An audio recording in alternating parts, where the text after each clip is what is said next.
شروع اللہ کا نام لے کر جو بڑا مہربان نہایت رحم والا ہے۔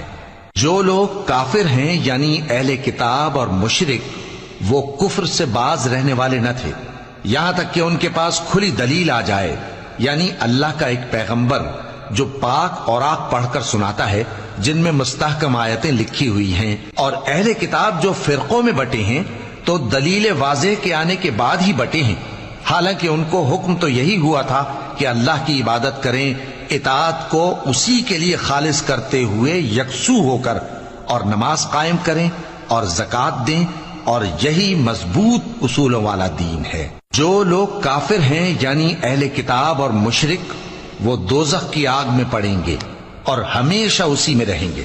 یہ لوگ سب مخلوق سے زیادہ برے ہیں۔ بے شک جو لوگ ایمان لائے اور نیک عمل کرتے رہے وہ تمام خلقت سے بہتر ہیں۔ ان کا صلہ